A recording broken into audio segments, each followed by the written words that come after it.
José Antonio Kast es el nuevo presidente de Chile y su triunfo no es solo político, por cierto que es muy político, pero también es estadístico. Se convirtió en el presidente electo con la mayor cantidad de votos en la historia de nuestro país. Para dimensionar lo que pasó ayer, Kast superó el récord que ya ostentaba Gabriel Boric desde el 2021, porque si hace 4 años hablábamos de una votación histórica para la izquierda, hoy estamos ante una movilización aún mayor para la derecha. Las urnas entregaron un veredicto, si lo miramos en términos de cifra, un veredicto numérico que es inapelable. Este resultado despeja cualquier duda sobre la legitimidad del mandato de José Antonio Kast. No fue una victoria estrecha, no fue una victoria peleada voto a voto en el conteo final, fue una ventaja clara que se consolidó además muy temprano, a las 7:10 de la tarde ya podíamos decir con certeza quién había ganado la elección presidencial. Y a las 7:30 el presidente Gabriel Boric se comunicaba por teléfono con el candidato ganador. 58,16% de los votos versus un 41,84% de la contrincante Janet Jara. No fue una victoria estrecha, fue una ventaja clara que se consolidó, como decíamos temprano, un triunfo que fue sólido en todas las regiones, conquistó votos más allá de los segmentos tradicionales de la derecha y esto confirma que su discurso hizo eco en sectores que buscaban orden, seguridad y respuesta a demandas ciudadanas persistentes, la migración y la delincuencia entre ellas. Este resultado marca un hito en la historia política reciente. La votación récord no solo confirma la legitimidad de la victoria, sino que reafirma el cambio de ánimo también en el electorado, que en esta elección priorizó certezas y soluciones concretas por sobre discursos de transformación. Es un cambio que explica por qué Kast recogió apoyos que en elecciones anteriores parecían muy fuera de su alcance y por qué su historia se inscribe también como un momento muy definitorio en la política chilena contemporánea. Es un triunfo de Kast que representa una dimensión histórica que va más allá de la simple entrega de la banda presidencial. Aquí estamos frente a un resultado que entra directamente al podio de la democracia chilena y es probable que eso mismo, esta misma frase que acabo de decir, debe generar tirria en un sector de la izquierda. Pero es real, porque si uno tiene las cifras en la mano, este es el segundo triunfo más contundente en una segunda vuelta desde el retorno a la democracia. Solo lo supera el triunfo de Michelle Bachelet sobre Evelyn Matei, la candidata que asumió a última hora en reemplazo de Pablo Longueira, que declinó su candidatura por una depresión allá por el año 2013. Kast logró algo que parecía imposible en un país que el mundo político nos hizo creer que estaba súper polarizado, y no lo estaba. Superó por lejos los márgenes estrechos que vimos en elecciones como la de Lagos Lavín o la de, por ejemplo, Piñera con Frey o con Guillé. El mapa de los capitales regionales es la prueba más evidente de esta derrota que sufrió además la izquierda. Janet Jara vio cómo las grandes ciudades le daban la espalda una tras una. De hecho, la candidata solo logró retener la capital regional de Valparaíso. En todas las otras capitales regionales ganó Kast. De hecho, el republicano se impuso en todas las regiones, algo que nunca había conseguido en su historia un candidato presidencial de la derecha. Y otro dato que llama la atención y que va a servir para muchos estudios sociológicos es que Kast, que triunfó además prometiendo combatir con mano dura la delincuencia, ganó en las cárceles. De los 19 recintos penitenciarios que estaban habilitados para votar, ganó en 14. Es una paradoja, la verdad, déjeme decirlo desde el punto de vista del análisis político fascinante, ¿no? La población penal, que teóricamente debería temerle a un discurso del endurecimiento de las penas, también se sumó a la ola de votación de José Antonio Kast. Esto refleja que la crisis de seguridad permea transversalmente incluso entre los que están privados de libertad. Para entender cómo llegamos aquí, no hay que mirar solamente la campaña de los últimos meses. Este es el cierre de una carrera de José Antonio Kast de largo aliento, que duró mucho tiempo. La evolución electoral de Kast es un caso de estudio de perseverancia política y probablemente de envidia de otros que lo han intentado varias veces y no lo han conseguido. De hecho, han ido retrocediendo y no avanzando, como es el caso de Marco Enrique Sominami. La evolución electoral de Kast es efectivamente un triunfo en 2017, cuando compitió por primera vez, era un candidato testimonial, quedó en 4º lugar, visto por muchos como una figura más bien de nicho.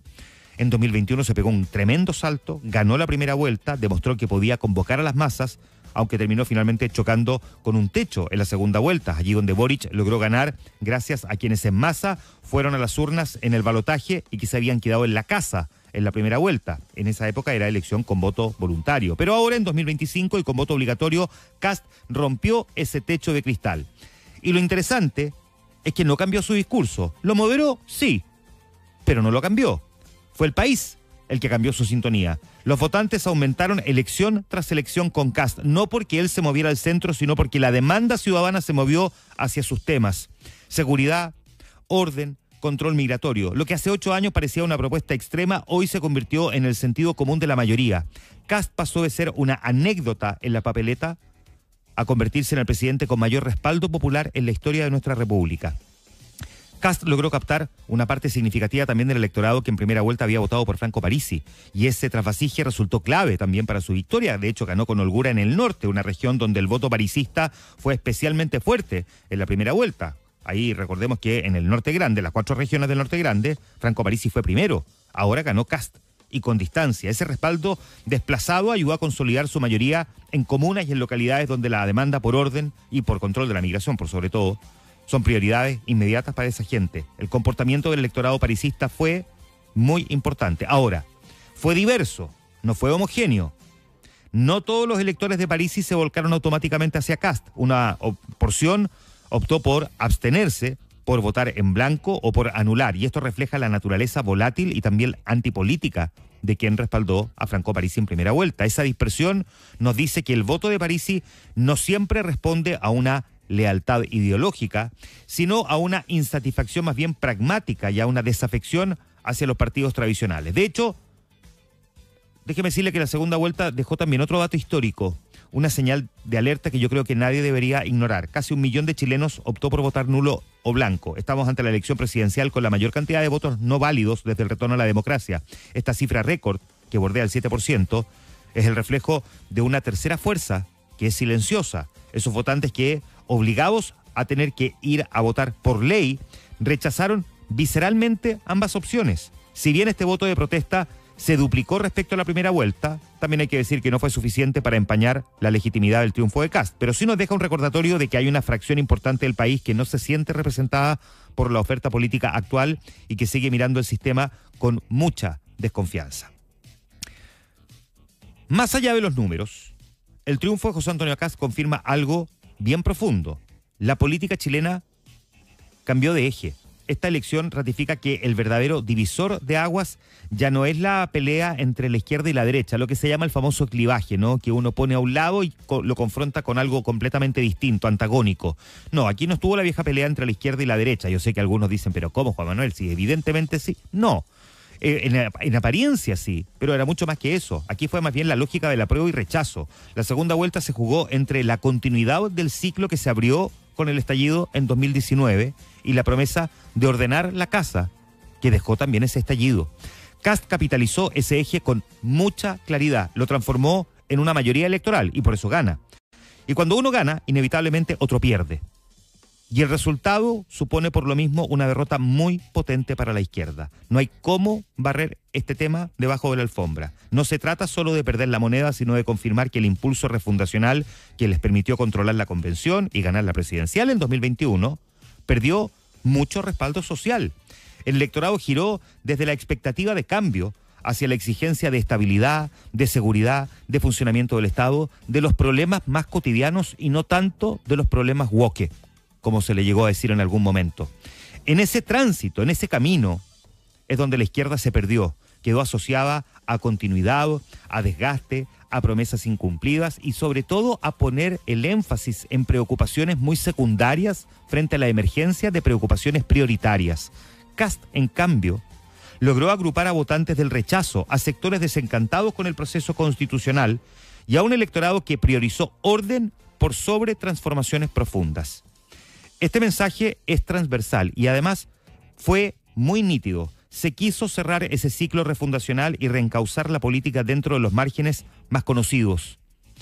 El triunfo se reordena en el mapa político. El apruebo-rechazo deja de ser un capítulo, se afirma como el clivaje que explica el resultado y además va a condicionar, sin duda, al próximo gobierno. Ya vamos a hablar de eso. Esta es una derrota inquietante para la izquierda, mucho más grave que simplemente perder una elección. El sector ve cómo se derrumba su hegemonía cultural y cómo sus banderas de lucha dejaron de sintonizar con las urgencias reales de las personas. Y esa debe ser la mayor preocupación para la izquierda. ¿Por qué la gente ya no cree en nosotros? ¿Por qué si tuvimos el poder casi absoluto, no tenían el control del Congreso, pero tuvieron la posibilidad de escribir una nueva constitución y además tenían el gobierno, finalmente se lo farrearon? El progresismo no solo entrega el poder, queda en una posición de debilidad estructural y está obligado a repensar su existencia después de recibir este portazo por parte de la ciudadanía a su proyecto de transformación tan radical. Para la izquierda, el desafío es repensarse en un país que cambió de ánimo y que les mandó un mensaje muy nítido también en el día de ayer. La izquierda va a tener que revisar también su estrategia de campaña, porque el discurso del miedo esta vez no funcionó. Hace 4 años la campaña sobre los riesgos democráticos, de lo que representaba que ganara alguien de ultraderecha, había logrado movilizar a un voto joven y también moderado para frenar a José Antonio Kast. Pero esta vez esa tecla no rindió frutos. El miedo a la delincuencia, al crimen organizado y al estancamiento económico superó con creces el miedo a esa supuesta regresión autoritaria, que es lo que definía la izquierda. Y habrá que decir también que la mochila del gobierno fue demasiado pesado para Janet Jara, porque pese a ser una candidata muy disciplinada, con buena valoración personal, que consiguió algo épico, ganó una primaria, reaparece y de alguna manera al menos logra ubicar al gobierno en segunda vuelta. A comienzo de este año pensábamos que podían ser 2 candidatos de derecha los que estuvieran en la papeleta. Bueno, de todas formas, el gran problema de Janet Jara es que cargaba con el lastre de un gobierno, de una administración que para la mayoría del país no cumplió con las expectativas. Era la candidata de la continuidad en un momento donde el país pedía dar un giro, y su techo electoral terminó siendo, en la práctica, el techo de aprobación a la gestión del presidente Gabriel Boric. Otro factor fue la falta de grandes diferencias programáticas entre los dos candidatos. Chile no está ni polarizado ni confrontó ayer 2 modelos demasiado distintos de país. Es verdad que en el discurso y en los tonos hubo enfrentamientos que fueron muy intensos, a veces infumables, pero en los hechos la agenda de ambos hacía énfasis en lo mismo: mayor crecimiento económico, poder combatir el desempleo, mejorar los sueldos, poder enfrentar la seguridad y ordenar la migración. Esa convergencia empujó a que muchos votantes indecisos optaran por la opción que consideraban más capaz de imponer orden. Es decir, todos identificaban más o menos el mismo problema, y lo que hizo la gente fue escoger a quién creen que es capaz mejor de poder resolver esos problemas. Y allí José Antonio Kast corría con ventaja.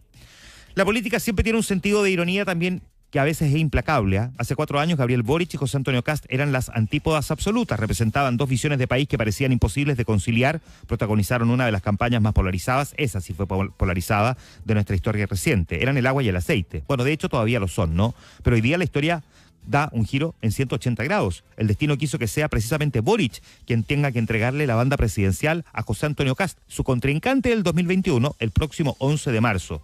Se cumple así esa máxima de que en política nunca hay que dinamitar los puentes, porque tarde o temprano uno tiene que cruzarlos. Y lo que vimos anoche en el rito republicano, esto de la llamada por teléfono del presidente saliente al presidente entrante, y lo que vamos a ver en esta transición entre un gobierno y otro, es una lección de realidad. Ambos están obligados a coordinarse. El presidente saliente tiene que abrir los cajones del Estado al presidente entrante, y el ganador tiene que recibir el país de manos de quien fue su principal rival y a quien tanto criticó también. Esa llamada protocolar nos recuerda que la democracia impone una convivencia forzosa. Boric cierra su ciclo entregando el poder a su contrincante Kast, demostrando que los roles son transitorios y que, bueno, al final del día gobernar implica entenderse incluso con quien está en la vereda opuesta. Nunca en la historia de Chile además había ocurrido algo como lo que va a pasar el 11 de marzo, que 2 sectores tan distantes y antagónicos ideológicamente se traspasen el poder. Kast ganó, hizo historia. El país le entregó al nuevo gobernante un capital político inmenso, pero también le entregó una responsabilidad proporcional a ese apoyo. Ahora viene su mayor desafío: gobernar.